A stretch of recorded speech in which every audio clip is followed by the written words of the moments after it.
Саламатсызбы? Ньюту берүүсүн дабагер көрсөтүүсү улантат. Аны мен адаттагыдай Акылай Маратова алып барам.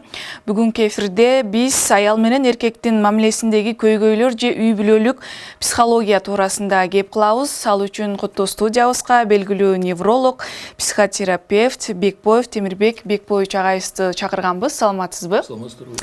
Алгач убактыңызды бөлүп студиябызга келип бергениңизге ыраазычылык билдиребиз. Анда дароо эле суроолорго өтсөк, агай алгач эле айтсаңыз, аял менен эркектин мамилеси жөнүндө көрүүчүлөргө кененирээк маалымат бере кетсеңиз. Эми аял менен эркектин мамилеси жөнүндө айтканда үй бүлө жөнүндө айтыш керек. Үй бүлө бул баягы биз баарыбыз билебиз, үй бүлөдөн өскөнбүз, үй бүлөдө жашап атабыз. Эми үй бүлө деген бул кичинекей мамлекет десек болот. Анткени мамлекеттин бир бөлүкчөсү да, өзүнүн саясаты да бар, өзүнүн бюджети да бар, өзүнүн чыры да бар, сыры да бар. Аны ушул үй бүлө жөнүндө айтканда көбүнчөсүн аял менен эркек жөнүндө айтыш керек. Аял менен эркектин ошол үй бүлөнү курат да. Анан баягы аял менен эркектин мамилесин айтканда биз динде деле ошондой айтабыз, баягы илимде деле ошондой айтабыз. Бири-бири менен камыр жумур болуп жашайт да. Анан эми биз, конечно, илим жөнүндө баштасак, бир бул Кытайдын философиясы бар. Биздин гылымга чейинки. Бул эми Кытайдын философиясы өтө кызык болот да, булардыкы. Анан ошондо инь-янь деп бөлүшөт булар. Инь деген сөз баягы эркек деген ак, янь дегени аял, карагыла, баягы аялды кичине бөлөкчө кылып көрсөткөн да. Эми баягы турмушта эми аял, конечно, андай эмес. Эми бул жерде мындай жазып атышат. Бул жерде бизге жага турганы, мисалы, пассивное, активное деген. Конечно, эркек активдүү, аял пассивдүү. Анан кийин луна, солнце деген. Эркекти күндүгө теңеген, аялды айга теңеген. Анан бул интуиция деген туура бул жерде мягкая, твердая деген деле болушу мүмкүн. Анан ушинтип бөлүшкөн да. Анан бул жерде эмоциональный фон. Конечно, аялдарда көбүрөөк. Эркектерде логика. Ушинтип бөлгөн. Эми бул жерде экөө көрбөйсүзбү? Камыр жумур болуп журулушуп турат. Бул деген эмнени көрсөтөт? Бул деген бул медициналык тил менен алганда гормоналдык фонду көрсөтөт да. Гормоналдык фон бул жерде болсо аялдын гормону өзүнчө эркектин гормону тестостерон деп аталат. Мисалы, тестостерон бул аялдыкы эстроген. Бири-бири менен журулушуп турат. Эми эркекте аялдын гормонунда кичине бар. Көзсүз көрбөйсүзбү? Аял болсо эркектин гормону бар. Булар баягы бир алкакта турат да. Анан бири-бири менен эми турмушта эле ушундай да. Бири-бири менен журулушуп, бир максат, бир ой менен жашайт да, көбүнчөсү үй бүлөдө. Эми дагы бир кызык нерсе бар. Бул либидо деген. Баягы Зигмунд Фрейдтин окуусунан келип чыккан сүйүү энергиясы. Тартылуу. Бири-бирине тартылат. Анан бири-бирине тартылуу баягы сүйүү энергиясы деп мен баягы деликатно айтып атам да. Анан такай ушу бири-бири менен камыр жумур болуп, баягы жакшылыкты, жамандыкты бир бөлүп жашашат. Эми жерде кандай болот? Эми мүнөздүк түрдө айтканда деле эркек активдүү, аял пассивдүү. Эркек мындай акыл менен ойлонот, аял эмоция менен ойлонот. Эркек дайыма жол көрсөткүч. Аял жолдо кошумча болуп жанында жүргөн да. Эми баягы турмушта деле ушундай. Бир сөз менен айтканда аял менен эркектин мамилеси бирдей жакын болуш керек да. Эми мисалы катуураак эркекке жумшак аял болсо жакшы. Турмуштачы. Анан жанагындай активдүү болсо кичине пассивдүү болгон жакшы. Чапчаң аял болсо жумшак эркек болгон жакшы. Анан баягы турмушта деле ошондой. Бир чогуу жашагандан кийин бирөө кичине өйдөрөөк активдүү болуш керек, бирөө пассивдүү болуш керек. Баягы турмуштук да бул эми далилденип келатат да. Жакшы. Эң маанилүү маалымат экен. Сүйүү психологиясы деген эмне? Ошого да токтолсоңуз? Эми сүйүү деген эмне өзү? Баягы биз Алыкул Османовдун биздин улуу жазуучубуз, акыныбыз ошонун ырынан айтып жүрбөйбү баягы. Сүйүү деген сүйүү эмес бетиңден дейт. Сүйүү деген сүзүп өтүү деңизден дейт. Сүйүү деген бул сыноо. Сүйүү деген бир караганда сыноо, бир караганда бул интуитивдик сезим да, менин түпкүрүндө. Баягы биз пубертантный период деп коебуз. 12 жаштан баштап 15 жашка, 16 жашка чейин балдар, кыздар баягы маалыматты көп угат, сүйүү жөнүндө угушат, анан ойлошот, бул жакшы нерсе экен деп, анан образ жарата баштайт өздөрүчү. Менин түпкүрүндө, подсознательный, бессознательный сферада, акыл эстин түпкүрүндө, акыл эс туюмда да. Анан ошол образды издейт. Бир күнү турмушта ошол кезип калат, так эле ошондой адам, шак эле көз карашта бир болуп, максатта бир болуп, анан жакшы көрүп калат да. Эми сүйүү жөнүндө көптөгөн ырлар жазылган, романдар айтылган, сүйүү жөнүндө мисалы поэмалар жазылат. Шекспирдин Ромео и Джульетта деген билесиздер да. Ошондо баягы эмне үчүн муну эстеп калабыз? Анткени экөө жаштар, 16 жашта примерно сүйүшкөн. Ата-энелер бири-бирине каршы болгон, душман. Каршы чыккан. Бирок экөө ошого карабай булар сүйүүсүн уланткысы келген да. Анан бирөө каза болуп калып, экинчиси аны каза болду го деп, ал каза болуп калды, ушундай. Экөө тең каза кеткен. Эми бул ошон үчүн баягы кызыктуу да, мында эгерде мындай карабайсызбы, турмушта баягы бүтпөй калган нерсе жаркырак болуп көрүнөт да. Анан баягы азыр деле балдар, кыздар, жаш балдар дейм көбүнчөсүн. Ушул 18-дин тегерегинде азынып калып атпайбы сүйүүнүн аркасында. Бул сүйүү деген баягы аялдар кулагы менен сүйөт дейт. Эркектер көзү менен сүйөт дейт. Анан көзү менен баягы көрөсүң, баягы өзүңдүн оюңа дал келсе баягы сүйүп каласың сразучу. Эми бул ушундай нерсе экен. Кээде кулагы менен сүйөт дегенде бир примерлер болуп калат кээде. Мындай түрмөдө отурган киши. Бир мисалы келинди тандап алат экен, анан звонить этет. Бул турмушта болгон нерсе. Анан баягы келин жолдошун күтүп жолуксам киши эркекке деп жүргөн да. Ушундай сөздөр айтат экен, түрмөдө отурган, эми бош да. Телефону бар. Мактайт, жактайт, көрбөйт бирок келин. Ошо көрбөй жатып эле сүйүп калат. Көрбөйсүзбү? Анан ага продукты ташый баштайт, тинтет. Эми баягы турмушта болгон окуяда анан кийин анан бала төрөйт, чынбы? Сүйөт деген ушул да, чынбы? Түрмөдө жатканына карабай сүйөт да, сүйүү болсо. Анан сүйүүнү альтруисттик дейт. Альтруисттик деген сөз эч ким экенине карабайт.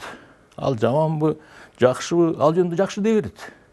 Эй, сен ал деген тигиндей мындай десең, ой сулуу, ой укмуш, ой мындай жок дей берет да. Ол ички сезим менен кабыл алган нерсе да сүйүү. Сүйүү деген ушу адамды бириктирет, сүйүү деген адамды бийиктетет да. Сүйүүнүн көз сокуру деген. Сүйүүнүн көз сокуру деген. Жакшы. Ал эми эркек менен аялдын психологиясында кандай өзгөчөлүктөр бар? Өзгөчөлүгү туурасында айтсаңыз. Эми эркек менен аялдын психологиясында, конечно, өзгөчөлүк бар. Эркекти айтпадымбы? Эркек алдыда болуш керек, аял кичине артта болуш керек. Эркек активный, аял пассивный. Эркек алдыга сүрөш керек аялдычы. Турмушта ушундай да. Анан эми биз баягы психологдор өзүнчө бөлөбүз. Баягы ол турмуштан чыккан нерсе да. Биз эми эркек эме деп коебуз, ата. Ушу эркек атага азыр элдер аябай кызыгып жүрүшөт. Анткени бул кыздардын баардыгын оюн аткарат да аял киши ургачынын. Акчасы десең акчасы бар. Мисалы булар олигарх болот, кичине улуураак болушу мүмкүн жашы. Анан азыр ким эмнеге кызыгат, материалдык жакка кызыгат да. Анан кийин үй десе үй алып берет, машина десе машина алып берет. Бул эми күткөн нерсе, ойлогон кыздардын оюндагы нерсе. Эркек ата деген бар. Анан эркек мырза деген бар. Эми биз мырза десе, мырза деген түшүнбөйбүз. Ким депчи? Мырза деген өзүнө туруктуу киши, туруктуу жигит. Мырза деген мисалы 25-тен өтүп калса деле 30-тын 35-тин тегергенде болсо деле бул мырзалык касиет бар да. Ал деген калп айтпайт. Туура жүрөт. Бир чечимди аткара билет. Баштаган ишти аткара билет. Ошондойду жакшы көрүшөт аялдар, аял заты. Мунун акчасы деле жок болушу мүмкүн. Бирок өзү ишеничтүү. Булар эрте турмуш куруп кетет. Эркек мырза дегенчи. Анан эркек бала деген бар. Баягы эркек бала деген бул шаарлыктар да балдар. Баягы эненин мамочкина сыночек. Мамасынын баласы. Булар эми жакшы турмушта көнгөн. Бардык турмушта көнгөн. Анан кийин үйлөнгөндө көз каранды болуп калат аял кишигечи. Буга жанагындай аял эне жолугуш керек да. Ушу көз каранды болот. Анан кийин эркек садист дейт. Булар садист деген ачуусу чукул, уруп да жибериши мүмкүн. Айтканды орунтат деп приказ берген адамдарда сен ону бүтүрүшүң керек. Бүтүрбөсөң жаман деп анан баягы жыныстык катнашта да ушундай. Сен мындай болосуң, тигиндей болосуң депчи. Эми эркек мазохист деген бар. Эркек мазохист деген наоборот. Аялдын таманында жүргөн эркектер жанагындай под каблуком деген. Алар болсо аялдын тилин алышат. Аял чыркыратып басса дагы ошо чыдайт да. Ошо сен жакшысың деп эле ошо чыдап жүргөндөр. А эми аялдарды деле ошондой бөлсө болот. Аял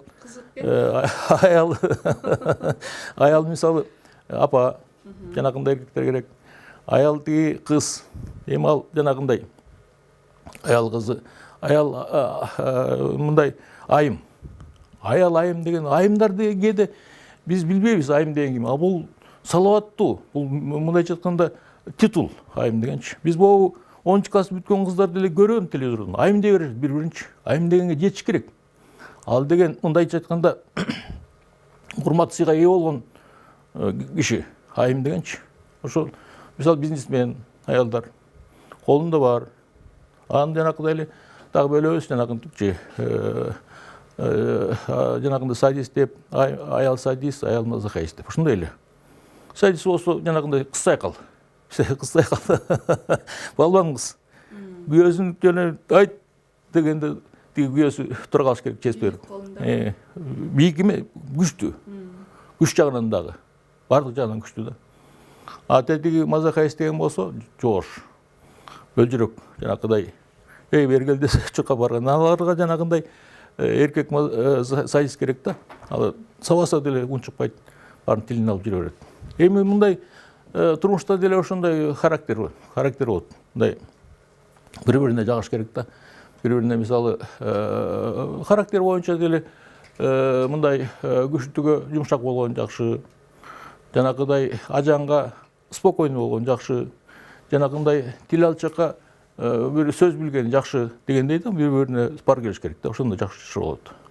Демек мүнөздөрүнө көңүл буруш керек экен, Жакшы, ал эми үйлөнүү учурундагы көйгөйлөр, ушул үй бүлөдөгү кризистик маселелер дагы орун алат да? Эми үй бүлөдөгү көйгөй биз эми үйлөнүү жөнүндө айта турган болсок, бизде мындай болуп калды азыр. Мурда Советтер Союзунда ала качуу болчу. Ала качып. Бул эми феодалдык учурдун калдыгы.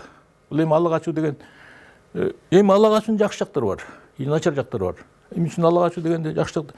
Сүйлөшүп жүргөн кызым болсо, ал окууну бүтөм тигиндей мындай деп бир шарттарды эле айта берсе, сен ала качып келсең болот. Эми баягы анын вопрос чечилет да, үйүңдө дагы күтпөшү мүмкүн. Ой, андай бийил үйлөнбөйм дейт, үйлөндү. Ошондо ала качып барсаң, алар остор жабылып унчукпай калат. Анын дагы жаман жактары бар. Эми зорлуктаган болбойт да чынбы. Зорлуктап эле көчөдөн бирөөнү алып качпайт да, азыр строго болуп атат закон.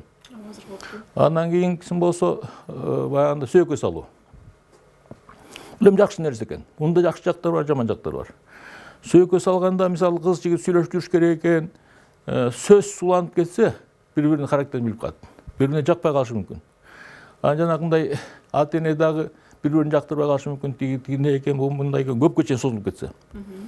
Ошон үчүн баягы тез үйлөнгөндө эле бир жагынан жакшы болуш керек дейм да. Андан кийин жанагыдай эмне дедиңиз дагы? Ошонун уландысы. Үй бүлөдөгү кризистик мезгилдер. Ошо үй бүлө кургандан кийин башталса керек, Кризистик мезгилдер биринчи жылдары. Мисалы үйлөнгөндөн кийин 20 жашта үйлөнөсүң, 30га чейин сон жашоо. Тим эле гүлдөй болуп жашайсың. Аял алдың, өзүңчө бир баягы колуңда эчтеке жок болсо да, үстүндө үйүң астында машинең жок болсо дагы тим эле жакшы. Жашооң, анткени сүйүү. Сүйүүнүн күчү менен жаркырап жайнап жашайсың, бала болосуң, жанагынтип чакал болосуң дегендей. Биз мына квартирада жашап көрдүк да, 9 жыл.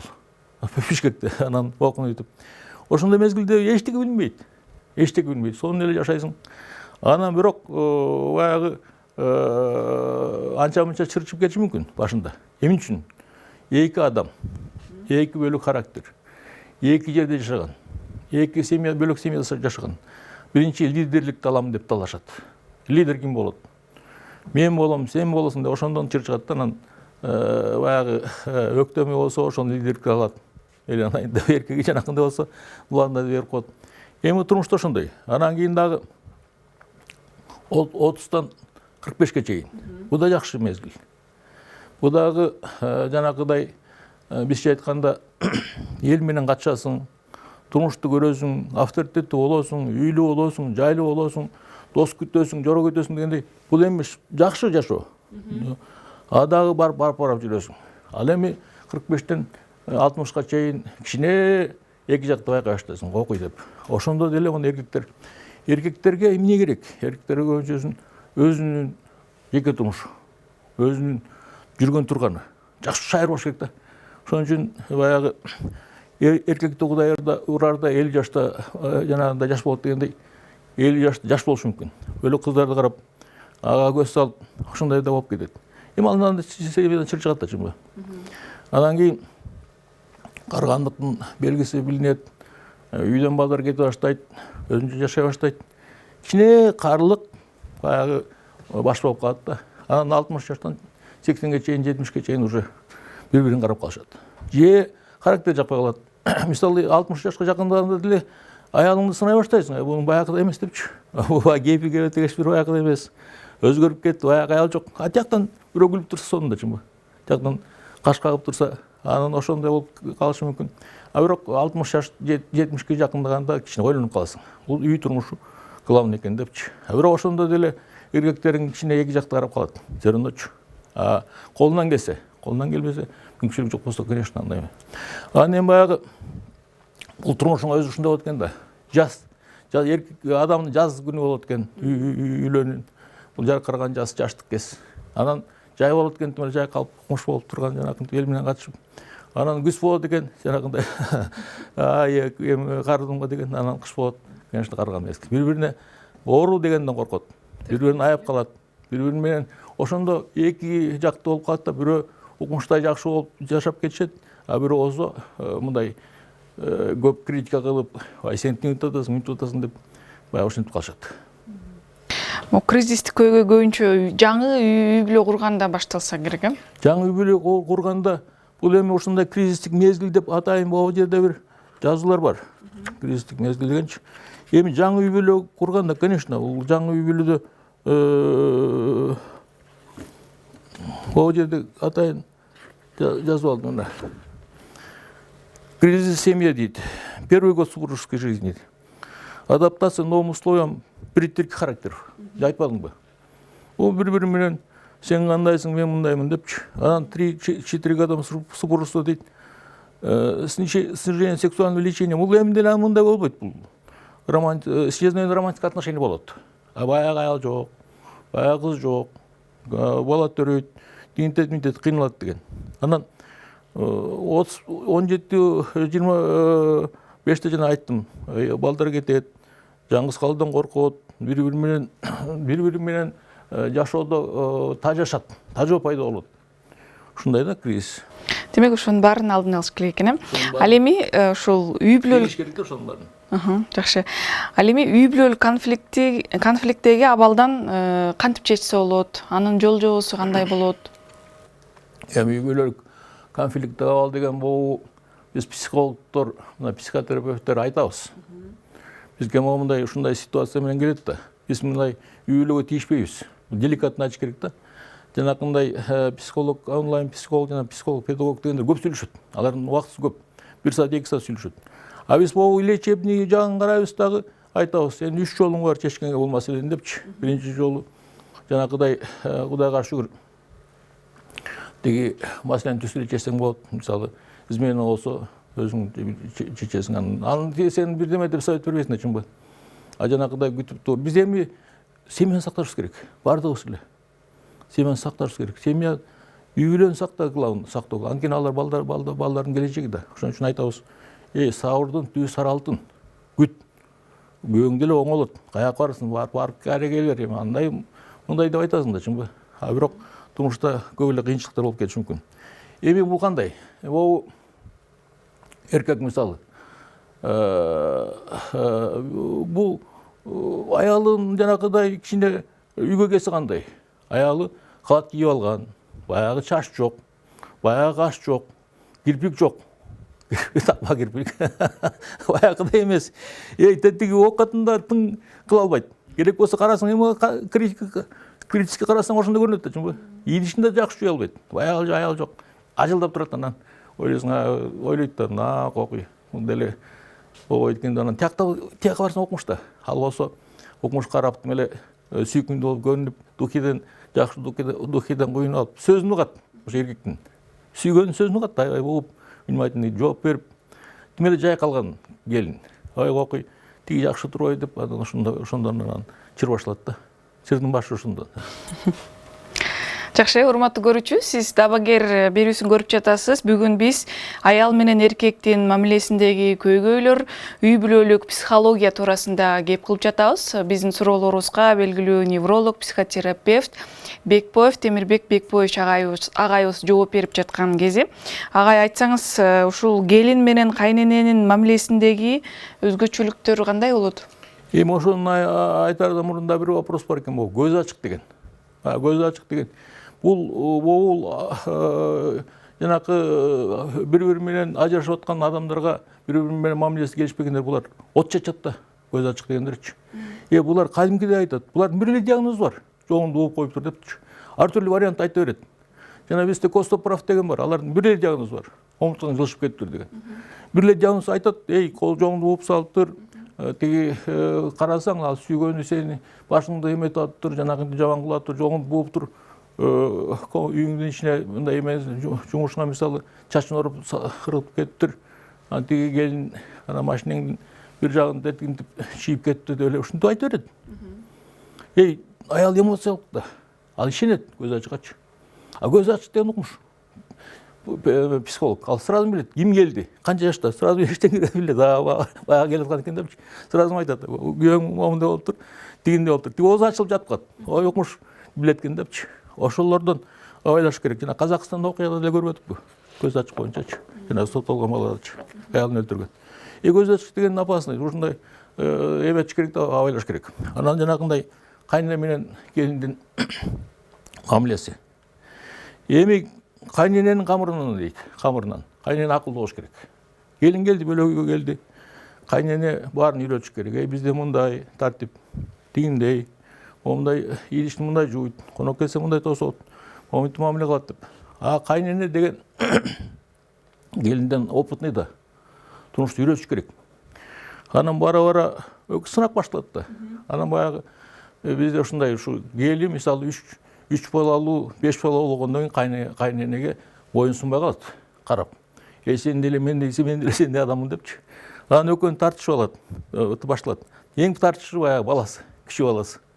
Эми кичи баласынын колунда жашат, же жаңсы баласынын колунда жашайт. Экөө чыгып кетишет. Бирок киного кетет эми эшикке азыр киного барбайт да. Сейилдеп келишет.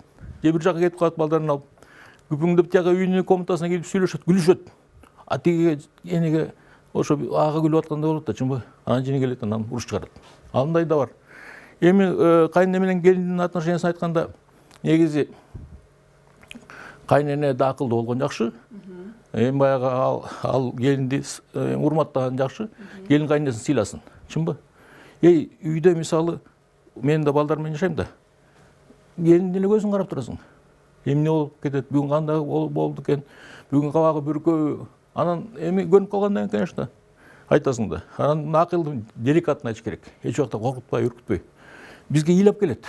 Кайненең ушинтип атат, тигинтип атат, мен үйдөн кетип атат, тигинтип атат. Сен эми кетип калсаң болбойбу бөлөк жакта. Биз эки эле сөз айта алабыз. Биз көп сөз айта албайбыз. Десең айтат, биз кичи баласыбыз. Эми ал кичи баласы болуп ошол жерде жашаганча, 20-30 жыл жашаганча өлтүрүп коет баягы. Өлтүрүп коет да. Кайненесичи. Ушундай неврозго жеткизсе, анан кийин жашоо кыйын болуп калат да, чынбы? Ошон үчүн жаштар өзү чечкен жакшы. Бирок негизи отдельно жашаган жакшы семьяданчы. Негизи эле. Өзүнчө жашаса тынч. Бирок атам менен баягы энени жаңыз калтырып кеткиси да келбейт да, чынбы? Кээ бирөө ошондой мамиледе болот. Балдарды кандай туура тарбияласа болот? Бала деген. Эми биз ошо балдарды тарбиялап көрдүк да. Балдарды Советский Союзунда тарбияладык. Деликатный. Өзүңдүн жүрүш турушуң менен. Сени карап өсөдүлөр балдарчы. Сен кандай болсоң, сен үлгү көрсөтүшүң керек да. Сен арақ ішсең, ойлайды, арақ ішсе болады екен деп. Сен тамақ тартсаң, ойлайды, тамақ тартса болады екен деп. Сен жақсы жүрсең, ойлайды. Эми сен шығып жаман жақтың жағыңды көрсетіп беріш керек та. Бізде бұл жерде авторитарная семья деген бар. Дегені қыл, оны қыл, тақ қыл, қылбасаң болмайды. Қылбасаң болмайды, ұршат. Ұрып та жіберіш мүмкін. Андай болмайды. Анан либеральный семья деген бар, ал тақырлы. Азыр кірсең, үйіңе кірсең, бүт бар соткамен отырышат. Қанша неберең болса орынша, балам болса орынша сотка. Мындай болмайды да. Жоқтан ачы керек алды. Жөн жайына қойып қояды да. Анан кейін демократик семья деген бар. Айтады, түшүндүрөт. Менен түшүндүрүш керек да чын бу. Ал жерде балдан ушпаш керек. Негизи баланын деринен. Эми биз мисалы школда окуп жүрдүк. Школдан келатканда эле мен билчүмүн. Баягы аттын акырын караш керек.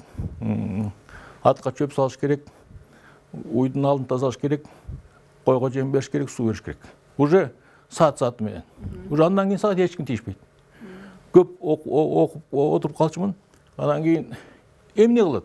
Тишейин десе, бүт барды жазылган чынбы? Өз убактысын туура бериш керек да балдардагычы. Анан деринде дегеним бизди мисалы ата-энебиз окууга бар, тиги бар деп айткан жок да чынбы? Биз мисалы өзүбүз эле 9-10 класстан атам келди. Анан сурады, сен кайсы окууга барасың? Мединскийге барам десем, эмне ушул жака барасың деди. Бир эле суроо. Мен аяка конкурс аз экен дедим. Анан өзүм деле математикадан жаман начар болгон, эми начар эмес эми. Анча кыйын болбогондон кийин билем да. Өзүмдүн алып калдым билем да. Ошон үчүн келдим, өттүм, окудум, бүттүм дегендей. Эми ар бир баланын өзүнүн эринде бар да чынбы? Эми азыр балдарды карасам мен балдарымды окутканым ладно, жардам бердим. Көрдүм, совет айттым, тиги бар, бу бар деп. Эми эки балам врач, медицина өткөн, бир балам бизнесмен. Чала болду, иштеп жүрдүм мага бизнесте. Анан кийин неберелер? Үчөө тең медик. Үчөө тең медицина бүттү. Бирөө бүтүп атат. Эми ошол үлгү да чынбы? Сен кандай болсоң, балдарың ошондой болот. Сен тартиптүү болсоң, балдарың тартиптүү болот. Ошо ата-эне үлгү көрсөтүш керек экен да балдар тарбиялоодо. Демек үлгү аркылуу балага туура тарбия берсе болот экен. Ал эми түгөйүн алдоодон келип чыккан көйгөйлөр. Эми түгөйүн алдоодон келип чыккан көйгөйлөр бизге ушу менен келишет. Баягы жана айтпадымбы? Бул адам деген ушундай экен, тиги психологиясы эркектин. Кичине убакыт өткөн сайын эметип баштайт да. Анан ошол баягы үй бүлө бузулат, турмушта ошондой. Баягы мындай кылыш керек экен, бул турмушта эми тартип деген тартиптечи, бирок турмушта андай болбойт. Баягы бирөөнө көз салып кетет, бирөө менен дружить этип кетет, ошо көйгөй аябай эме алып келет да, стресс. Аял кишигечи. Аны ыйлап келишет. Жана ыйлап сыктап айтат, ай, тигиндей мындай болду депчи. Жакшы. Агай, айтсаңыз, ушул үй бүлөлүк ар кандай себептер, кырдаалдарга байланыштуу ушул келишпестиктен чыккан ооруларга психологиялык кандай жардам берилет? Бизге баягы биринчи простатит дегендер келчи, ошол баягы жыныстык өзгөчөлүк менен ошолорду илгери дарылачубыз. Аларды аяктырып, андан кийин аял менен эркектин могу жыныстык мамилеси дагы өзгөчө болот да. Анан убакыты да өзгөчө. Азыр жакшы, Кудайга шүгүр. Ол жыныстык алсыздыкты дарылай турган дарылар бар. Жакшы болуп калды. Биз андан коркпойбуз. Жана бизде атеросклероз деген оору бар. Жыныстык органдын сосуддары начарлай баштайт. Ошону сосуддарын жакшырта турган оорулар чыккан. Синдонафилцитрат деген. Бул баягы Виагра, Сиагра, Камагра деген сыяктуу. Ошону берип, ал боюнча биздин маселе чечилген. Анан жанагыдай убакыттын көбөйтүү боюнча биз эми неврологдор көбөйтүп атат. Анткени нервтен болот. Жүрүндүүлүгүп калат. Эми 8 минутка жетпесе аял жанагындай удовольствие ала албайт. А эркектен удовольствияны билбейт, болду, алды, өз алса болду. Андай деле түшүнүгү жок. Ошон үчүн бул эгерде жанагы муздак аялдар 40% түзөт десек, ошо эркектер ошонун 30%-на күнөөлүү. Аялга эмне жетишпейт? Жакшы мамиле, жакшы сөз. Ошону түшүнсө, мисалы, эмне кыласың? Мисалы, эмеге аялды урматтап, мисалы, магазинге алып чыгасың, анын эмне кыларын билесиң, жардам берсең, аябай жакшы да. Жакшы, ал эми ушул маселелерден, ушул көйгөйлөрдөн жабыркаган үй бүлөнүн кайсы мүчөсү болбосун, ушу Бекбоев клиникасына кандай жарандар кайрылат, кандай колдоо көрсөтүлүп, маселелерин чечүү боюнча эмне жардам берилет? Сен үй бүлөлүк конфликттен чыккан невросорус. Биз ушуну даарылайбыз. Ыйлап сыктап келишет. Жүрөгү дүкүлдөп, аба жетпей, башы айланып, тура албай, жыгылып, моментип кыйналып келишет да. Ошондо биз жардам беребиз. Баягы биз психотерапия кылабыз, түшүнөбүз, билебиз дегендей алар менен сүйлөшүп, жолун айтып беребиз. Эми баягы көбүнчө сөз менен түшүндүрүш керек экен мындайдычы. Анан кийин дары дармектер бар, успокаивающий дарыларды беребиз, антидепрессант беребиз. Чыл дарылоого мүмкүнчүлүк жакшы да, иглотерапия жакшы жардам берет. Иглотерапия жана сексуальный дисфункция дегенге, жана эректильный дисфункция дегенге да жакшы жардам берет. Илгери биз андан бөлөк дары жок болчу, кичине сендонофосфатка чейинчи. Биз эле ушу жанагында простатитти, жанагы эркектердин жанагыдай эректильный дисфункциясын жакшы дарылачубыз. Ал тем более, Кудайга шүгүр.